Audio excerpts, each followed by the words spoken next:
नमस्कार, दर्या आपण मध्ये आपले सगळ्यात स्वागत. मी शेख मुजबे. धर्माबाद नगर परिषद निवडणूक संघाने आज माननीय आमदार धर्माबाद पाटील आपल्या सोबत आहे. धर्माबाद सण जाणून घेऊया या निवडणुकीच्या अनुषंगाने की जनतेला काय सांगितलं करणार आणि विकासाची कृती घेऊन धर्माबाद नगर परिषदेच्या निवडणुकीमध्ये उतरले. सर काय परिषदे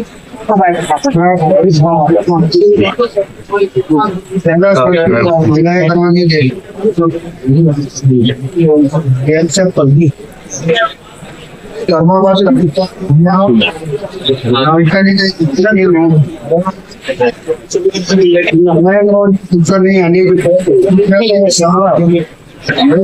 करायला घेऊन आलेला त्यांच्या जाण्याच्या नंतर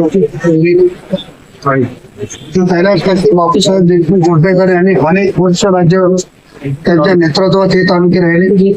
त्यांच्या जाण्याच्या नंतर ती पहिली निवडणूक आणि धर्माबादचा श्रद्धांजली धर्माबादचा विकास व्हावा म्हणून आम्हा सहित सर्व राष्ट्रवादी काँग्रेसच्या उमेदवारांना मतदान अपेक्षा व्यक्त करतो.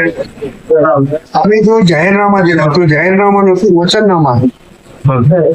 आमच्या जाहीरनाम्यामध्ये ज्या ज्या गोष्टी दिल्या तिचे नेते आदरणीय अजितदादा पवार साहेबांच्या नेतृत्वात या जाहीरनाम्याची पूर्तता करण्यासाठी मी आधी माझे सर्व सहकारी मिळून धर्माबादच्या विकासाला सामना दिला.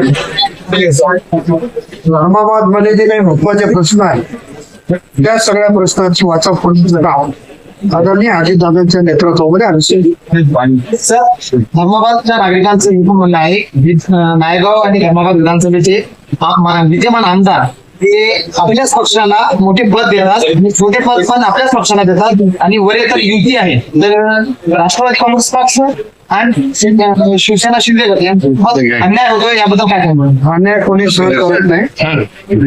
आता 5 नियुक्त्या केल्या मी पण तुम्हाला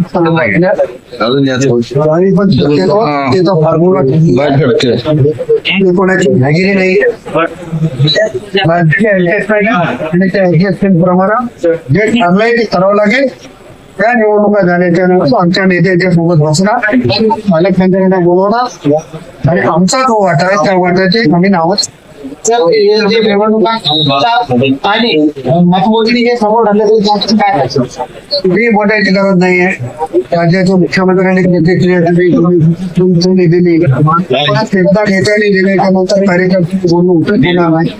परंतु जो संस्थांचा निर्णय होता 2-4 दिवसात निवडणूक आल्या आधी कसं जिंकलं पाहिजे तेवढाच आमच्या येणाऱ्या काळामध्ये नांदेड जिल्ह्यामध्ये राष्ट्रवादी काँग्रेस पक्षाचे धर्माबाद सहित अनेक नगरपालिका आमच्या राष्ट्रवादी काँग्रेस नांदेड जिल्ह्याचा नंबर 1चा पक्ष आहे.